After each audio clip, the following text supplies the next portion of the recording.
merci, c'est bien, je relance. Très bien. Alors, donc, je redis, maintenant, je vous invite de juste garder ce qu'on vient d'identifier, les sensations, la situation et tout, mais c'est clair en vous. Vous pouvez maintenant juste vous mettre confortable et d'abord juste clarifier, vous connecter à la situation ici et maintenant. Même si c'est virtuel, c'est via écran, mais il y a une vraie connexion entre nous. Certains d'entre vous se sont mis à danser avec moi au début. Vous avez mis des commentaires, je les ai lus. Vous m'entendez, vous m'écoutez. On parle de choses qui sont... on est focalisés tous autour du même thème. Donc, il y a, dans la réalité d'ici et maintenant, il y a une connexion. Et comme merci Annie, comme on vient de voir, si vous cherchez interaction, il y en a, la possibilité est là. Donc, c'est des indices clairs qu'il y a possibilité de connexion. Et tout ce que vous allez faire, c'est donner cette information de l'ici et maintenant à votre système. Juste comme si on était devant un groupe et on leur dit, c'est ça ce que je vis maintenant, c'est ma réalité là maintenant, vous faites vers l'intérieur. Et pas dans un sens de vouloir convaincre de quoi que ce soit ou de vouloir gérer ou régler un problème, rien du tout. Juste donner une information à votre système.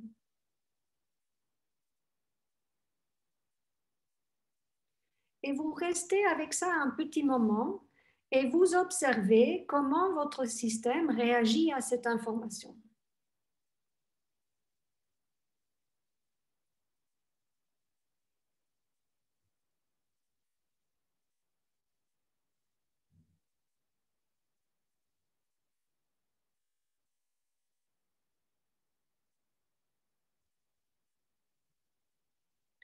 Et alors, vous pouvez me mettre dans les commentaires comment votre système réagit.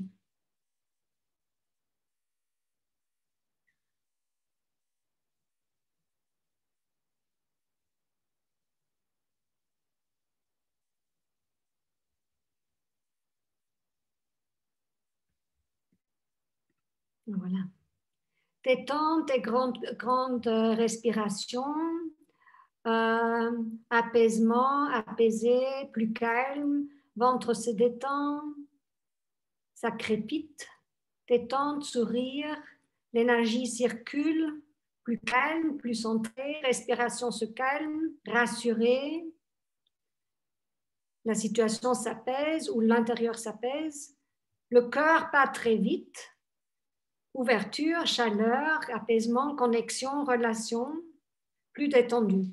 Donc, vous voyez déjà, pour la majorité d'entre vous, rien que mettre l'ancienne expérience en lien avec la réalité d'aujourd'hui ou de là maintenant, de l'instant, ça rassure déjà le système. Et c'est comme si on entrait dans la bulle du passé, on allait dedans pour lui dire, mais regarde, les choses ont changé. Moi, en tout cas, je ne suis pas seule, je ne souffre pas de solitude. Maintenant, on a eu aussi des réactions qui disent le cœur qui bat très vite. Ça veut dire que là, on devrait creuser plus. Le système ne perçoit pas encore un plus de sécurité.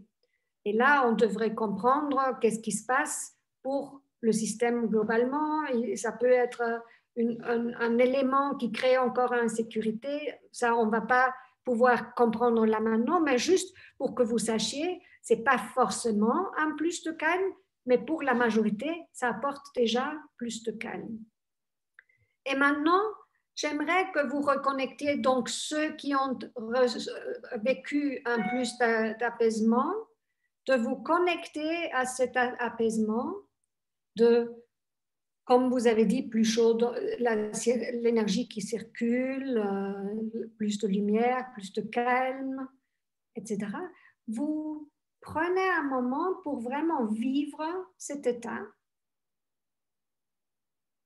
Et vous pouvez même vous imaginer à l'amplifier comme avec à la radio, sur radio ou stéréo, on a le bouton pour augmenter le volume. Et là, vous pouvez aussi augmenter le volume de cet état d'apaisement ou de. Et si ça marche, vous augmentez et après, vous vous permettez tout simplement de vivre cet état un petit moment.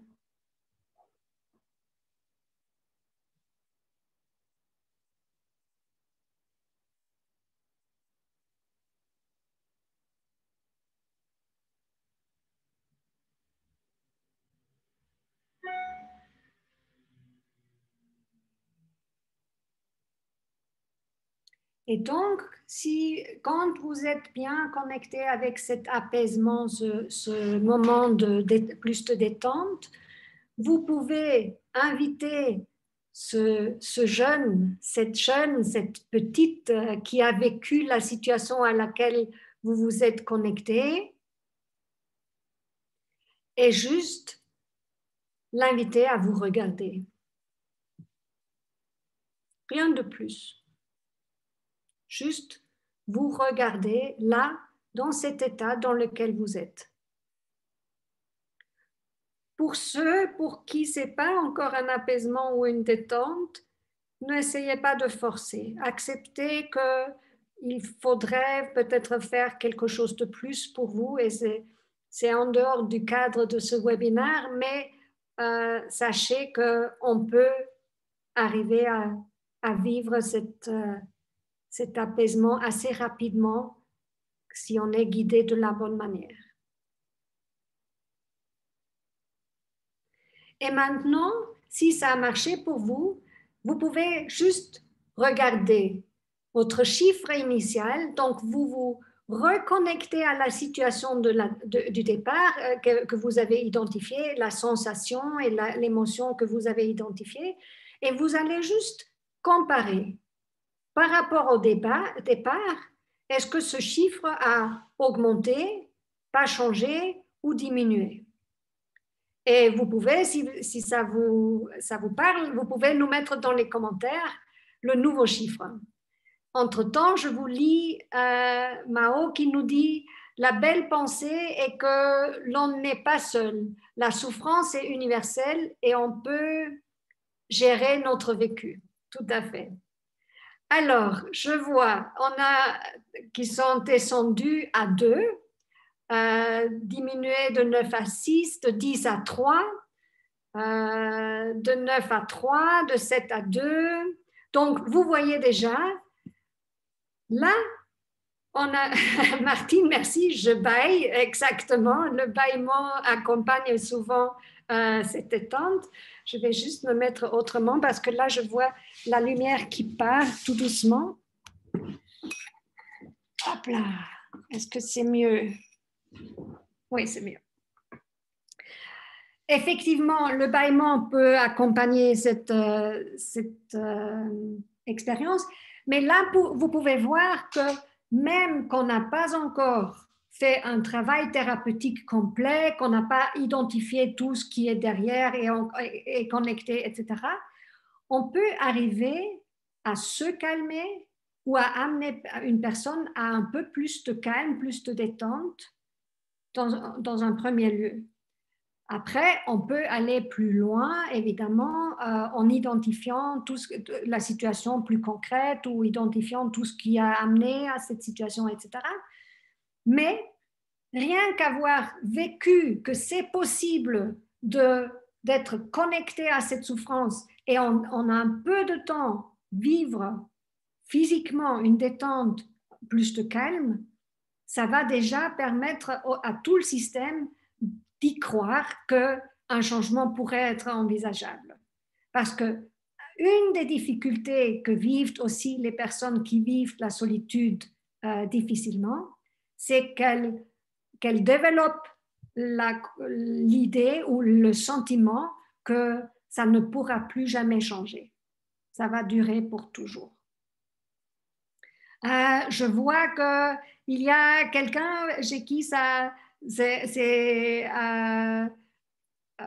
descendu à zéro après un SMS d'amis. Donc, effectivement, ça peut aider aussi. Mais là, c'est une ressource extérieure qui l'a fait. Et ce que je vous ai montré dans cette expérience, c'est que nous avons intérieur, où nous n'avons pas besoin de l'extérieur pour nous, pour rassurer des parts de nous, pour apaiser des souffrances en nous. Pas forcément. Ça ne veut pas dire qu'on n'a pas besoin de contact, mais ça nous rend aussi possible de nous apaiser quand un contact extérieur n'est pas disponible.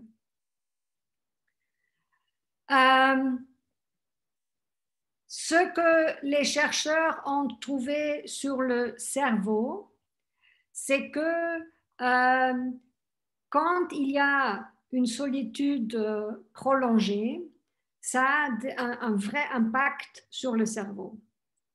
Ça veut dire que le cerveau va développer plus de matière grise dans les zones qui sont liées à la souffrance. Et dans le réseau par défaut, donc notre cerveau a un réseau de connexions qui gère automatiquement certains processus. Le meilleur exemple, c'est quand on apprend à conduire une voiture. Au début, il y a beaucoup de processus et on pense à chaque processus individuellement. Et à un moment donné, avec la répétition, avec l'intégration, ça fonctionne complètement automatiquement sans qu'on doive y penser à toutes les étapes. Et ce réseau par défaut, il est extrêmement important pour nous parce que sinon notre cerveau serait en surchauffe en permanence si on pense tous les processus que notre cerveau doit gérer au quotidien. Mais le désavantage, c'est que ce cerveau ou ce réseau par défaut peut aussi automatiser les mauvaises habitudes ou fonctions répétitives. Et donc, on pourrait, dans ce sens-là, parler d'une solitude apprise, d'une souffrance apprise. Parce que, à force de durée et de répétition, le cerveau va retenir tout ce qui est lié à cet état plutôt que chercher d'autres états, se motiver, se stimuler, etc. Et donc, c'est vraiment important de comprendre que dans l'accompagnement de personnes qui souffrent de solitude, surtout de solitude prolongée, et des conséquences au niveau de la morale, de santé, donc dépression qui peut être une conséquence, des états physiologiques, physiques. Il faut comprendre qu'il est important autant de travailler sur amener de l'apaisement, amener un vrai vécu de connexion et reconnecter ces autres états à cette expérience de connexion, mais aussi à commencer à inciter la personne à oser à faire des nouvelles expériences. Parce que pour justement contrer le cerveau par défaut, le réseau par défaut, et introduire des nouvelles expériences qui peuvent alors devenir de nouvelles habitudes. Et ces habitudes, le cerveau, à un moment donné, va les prendre et va les accepter et va les stocker comme nouvelle habitude dans le réseau par défaut. Je peux vous donner un exemple d'une cliente qui avait vraiment refusé tout, ou refusé, c'est pas un acte de refus, elle n'était pas capable de se mobiliser ou de se stimuler pour aucune action positive ou pour aucune ouverture, mais elle a fini par prendre un petit chien parce que les enfants voulaient avoir un chien. Et finalement, c'est elle qui se promène avec ce chien tous les jours. Donc, il y a une nouvelle habitude. Elle se promène tous les jours, minimum une demi-heure, une heure. Et rien que cette nouvelle habitude a créé un changement dans son niveau d'énergie, comme on peut s'imaginer. Et alors, va enclencher d'autres éléments plus positifs. Ça peut être lent, mais ça dépend aussi de l'entourage, de comment elle est soutenue, etc. Pardon. Voilà. Donc,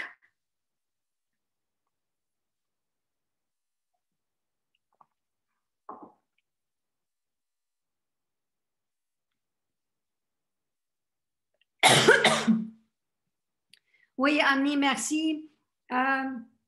Il y a des éléments additionnels à prendre en compte, comme l'isolement qui est plus dur à certains moments de la journée, à certains moments de la semaine, de l'année.